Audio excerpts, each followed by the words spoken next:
Knock, knock. Who's there? Oh, it's me. It's Cole Filer, and welcome back to another episode of The Crust. On this edition, we will cover the usage of cell phones and the misuse of social media and the effect it has on society. And I'm with my boy Nate today. Hey, how's it going, everybody? It's Nate. What's your position on the staff team? I am the executive strive producer of the Millard West Catalyst. Isn't he so cute? All right. What's your stance on phone usage? So I think social media, specifically cell phone usage, I am guilty of it myself. I think we need to kind of start shying away from it. You know, I'll be sitting in class and I'll see, 5, 6 of the 20 people in class just sitting there on their phones doing, like scrolling on social media or Snapchat or anything like that. And so it's just kind of getting to the point where, you talked about it multiple times in stories before, but people are getting they're not willing to go out and branch out and talk to people like they used to. We're used to arguing now over text messages, social media, about political, just anything that you can find that you differ from. And it's just kind of getting obnoxious about how society is with the use of cell phones. I agree with that. I mean, so much so. I mean, obviously I've written a few stories about it, but I think it's both a good thing and a bad thing because we have so many tools at our fingertips. I'm using one right now. I'm using this on my phone, but at the same time, I could overuse it and use it for things that I don't really need. Personally, I like to call everybody. I don't ever like texting them. I feel like it's disingenuous. It's not genuine at all. And that's the same way with Twitter, and that's the same way with other things. You're not putting yourself out there. You're putting out a version of yourself. On Twitter, you can be whoever it is you want to be. I feel like maybe that's the same way it is in real life. I could be Alfred the next minute, or I could be Robert. It all depends on my mood. Right now, you're seeing Cole. What's up? This is The Crust. Yeah, I agree with that, and I think just kind of talking about Twitter here a little bit, the place is just hell on earth, really, Twitter. I love Twitter. I love it. Twitter is a fun place, and it's an accurate place, to get, up-to-the-minute news and kind of stuff that's happening right now, kind of share your thoughts sometimes. But also, it's terrible because all you ever see is just arguing, I feel like. You'll find a tweet and, you'll be like, oh, I want to see what's happening in the replies. And it's just everybody usually trashing on, you go to, I don't want to make this political, but you go onto a Donald Trump tweet and all you see is just people in the replies just talking trash and saying he's not our president. You have to understand, though, that with any president, you're going to be getting that. It just so happens that he is a person that misuses Twitter and social media. It's one of the many people that do in this world. Yes. And, even before Twitter, everyone's been argumentative, and they've all wanted to speak their minds. It's just now they have a platform to do so, and they think they're making a difference when in reality they're just calling people names, And making it worse. I think if you're going to actually argue, at least have some facts to back yourself up. I agree with that. And the thing is, a lot of arguing in this world kind of stems from issues on social media or, whatever. And at least if you're going to argue about it, actually have numbers or statistics that can help you instead of just arguing to argue with people. A top news story should not be some celebrity's tweet. I don't think so. That's ridiculous. That is not cool. Just to say that in words that I really can't even come up with otherwise. It's just stupid to, go on to, People or CNN or something, and it's like, oh, Kanye tweeted this. Who cares? Exactly. Why is this a big deal? There's other issues out in the world that we should be talking about instead of what's happening on Twitter or a picture someone posted on Instagram. Another thing I don't quite like about Twitter or Facebook, really, is that they block certain news stories and then completely oversaturate their website with certain news stories that they find, or with a certain angle that they find attractive for themselves. And I get why they would do that, but it's not honest. They're not a news channel. They're not a publication. I don't understand it shouldn't be that way, personally. That's the same way with Google. Google does the same thing with their Google searches. Yeah, and so as journalists ourselves, it's kind of bad to see the direction that some things have been going. And so to see people just trying to promote themselves on the internet and everything like that, I feel like you should be doing other things instead of, like Google does, filtering out other people's searches so then they get more to themselves, or people that pay money to Google to have theirs on the top of the search list. Exactly. And it's not, people want to have the best place to go for news, for a product that they're shopping on Google. It's not about who pays the most money to have the top, because that's not the way it should be. If you have the best products or the best, news articles, or, if you have something that people want to see, it shouldn't be about, I need to pay Google $100,000 to have me at the top. That's not the way it should be. And when you're going through like Twitter or Facebook or Instagram, I don't want to see, I know you can turn these settings off, but I don't want to see the top tweets first. You can change that. Yeah, but I just think that it's kind of biased to show like, we care more about, these people, like these are the people that you probably want to hear from first. It's like, no, I want to hear what everybody's saying, because it's not just 4 opinions that matter. It's about all 7 billion people's opinions that matter in this world. Exactly. And we also have to understand that we are still in the very, very, very early ages of the internet. It has not been that long since Google. Been like 30 years, right? Not even 30. I mean, if you want to talk about the widespread usage of the internet and whatnot, like, we are certainly past the Wild West days. There are rules now, but they're not concrete whatsoever. There's a lot of shady stuff going on still. But I kind of miss the Wild West days of the internet, I'm talking like 2010 type stuff. Yeah, where all you really wanted to go to is YouTube to watch the Well, you could look up anything and it'll just be there. You can find the coolest, weirdest, most off the wall, dumbest stuff ever in the whole entire world, and it's there for you to find. But now it's oversaturated with things like unboxings and literally, like you were saying, you pay to get there. They come in waves, obviously, but trends are not trends anymore. No. They're not. It's ridiculous. It really is. And to see, I mean, it should be the voice of the people. What do they want to see the most? When I go onto YouTube, I want to see Nyan Cat. I miss Nine Cat, the cat in the Pop-Tart. Dances. I mean, it's not about, I get how the world is evolving. People have different interests now. Like Nine Cat, like everyone was in middle school age, like around us now.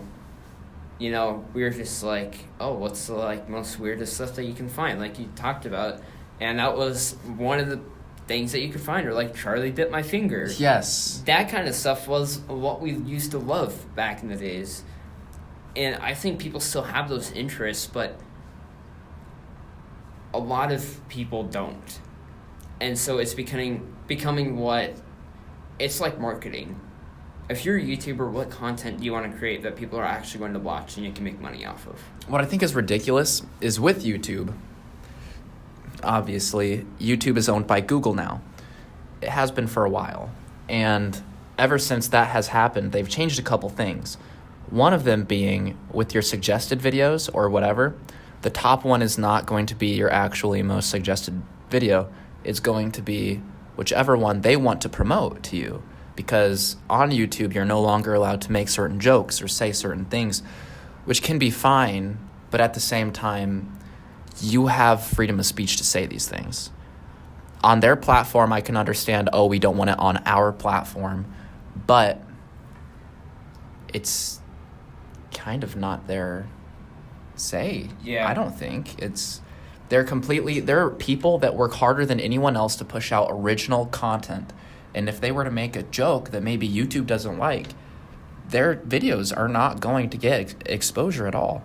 They're going to remain in the dark, even though they put in so much work. Yeah, and what they're going to expose are videos like Logan Paul and Rice Gum and the most blatant and basic videos you're ever going to see. And I think it's ridiculous. Yeah. That or talk shows. I mean, YouTube is all about PR. Like, if it's good PR, they're going to promote you.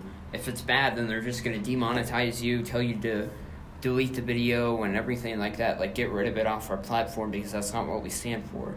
That's not the way YouTube was created. YouTube was there for everyone to post what they wanted to and give everyone a free and equal chance to kind of get as big as they wanted to.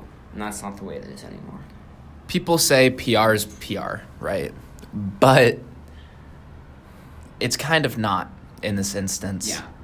I mean, you can get bad, like, exposure, good exposure. But on YouTube, if you do something bad, they're going to cut your lifeline. You're not going to get paid. You're not going to get any exposure. You're not going to get anything that you need. People are going to know you and they're going to watch your videos. You might have the most watched video on YouTube, but you're not going to get paid for it. And they most certainly are not going to try and promote it.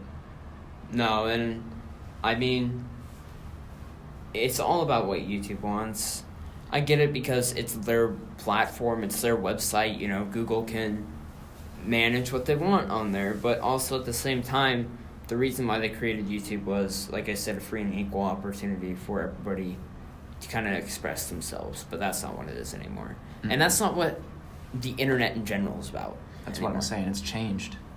It has, and it's interesting to see how much we've changed over the past few years into what it could be in 2 or 3 years from now. Mm-hmm.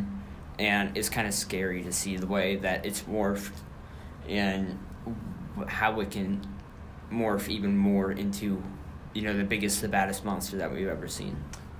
The internet can most definitely push an agenda. And which isn't a bad thing, but they can also literally tell a person what to think.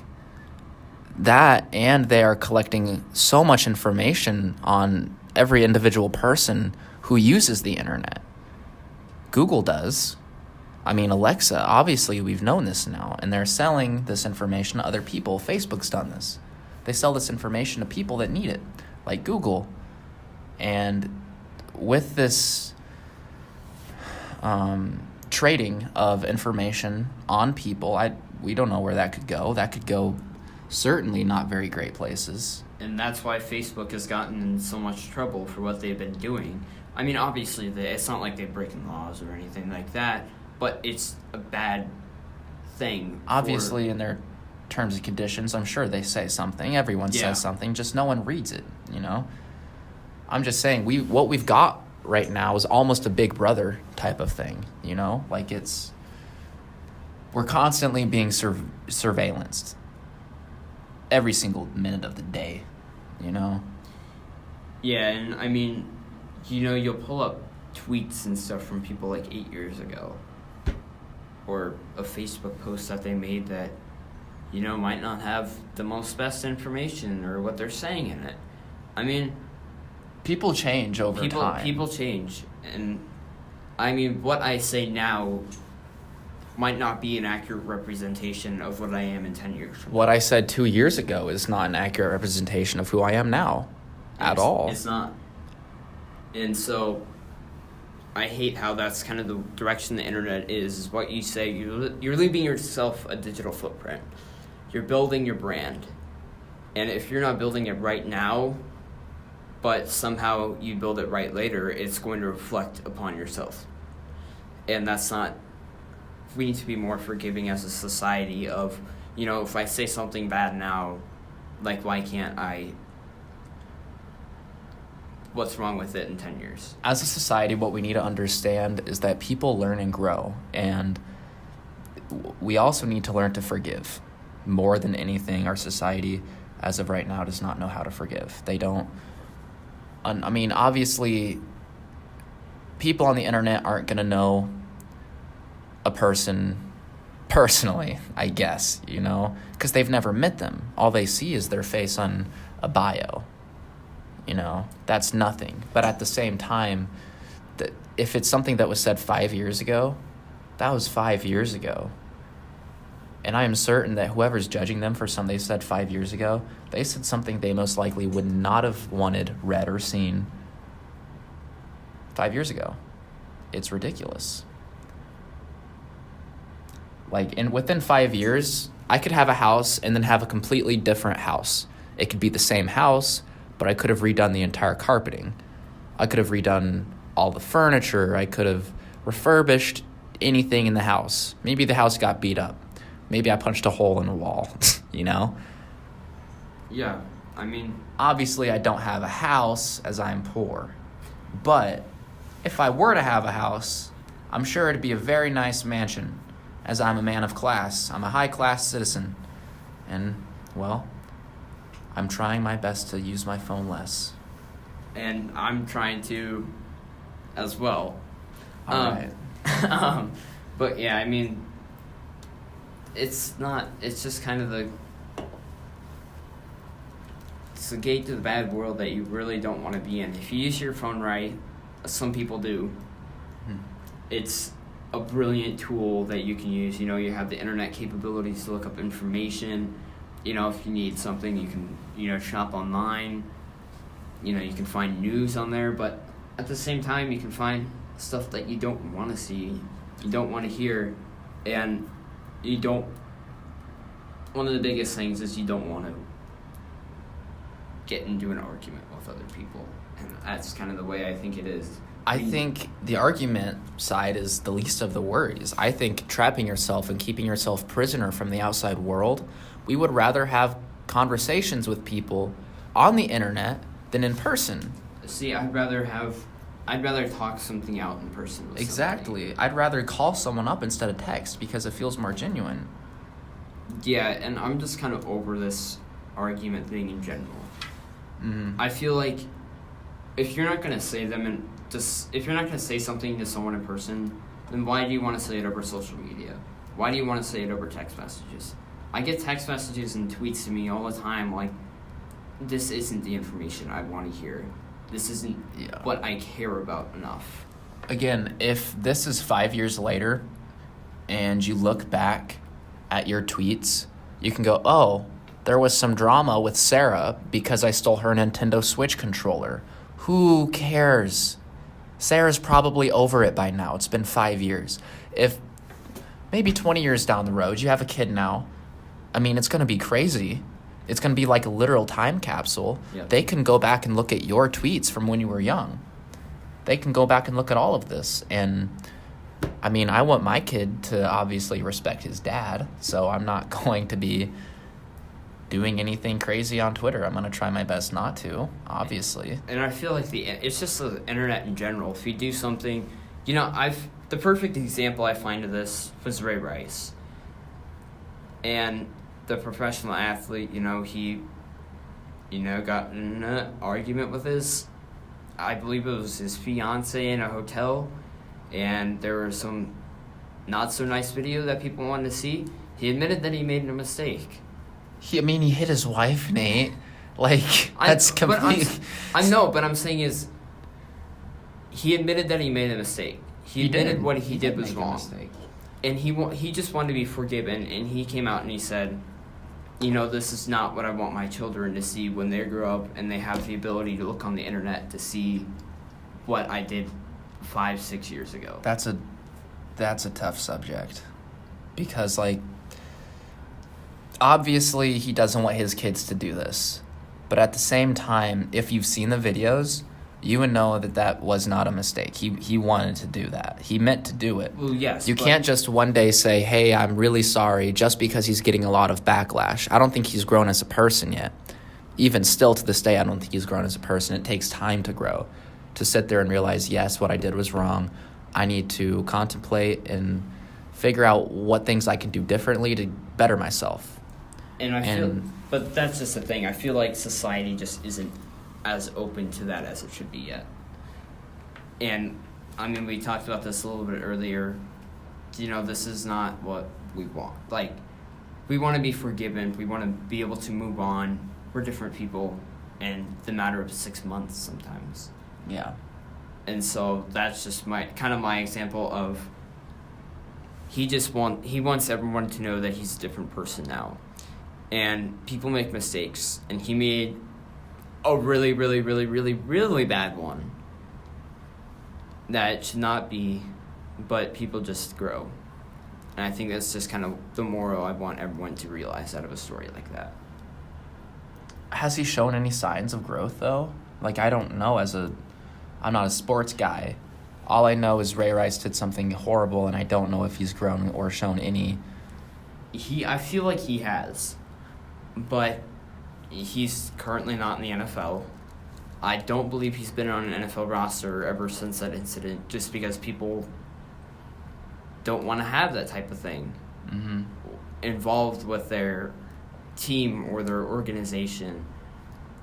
So, I mean, I just feel like he deserves a second chance. And, you know, this is 3-4 years on from that incident. So I think he was one of the best running backs in the NFL at that time. I don't like looking at those stats because, honestly, you can be really talented at something, but at the core, you could be a horrible human being, you know? You really could be. But if you want to look at robberies or whatever, you know, people go to jail all the time for robberies, something stupid they did when they were young. And then they realize, maybe I should not have robbed that gas station. Maybe that wasn't the smartest idea. Are you talking about Johnny Rodgers? I don't know Johnny Rodgers. Johnny Rodgers, the famous Nebraska football player. You know, what you just described is exactly him. You know, he's 60 years old now, but people are still talking about how how he's a part of, like, a group of 5 kids that robbed a gas station in western Nebraska when he was 17 or 18 years old. Like, maybe he shouldn't have done it, you know? But I'm sure he is a completely different person from where he was then. Yes. And that's the same way with me. I'm sure I've done something completely stupid. We all do stupid things. I even remember stupid things that I did last year. Yeah. Or 3-4 months ago that I realized this is not what I should have done, and this is how I can move on from it. Exactly. And that's how it should be. All right. Well, this has been this episode of The Crust. I will see you on the next one.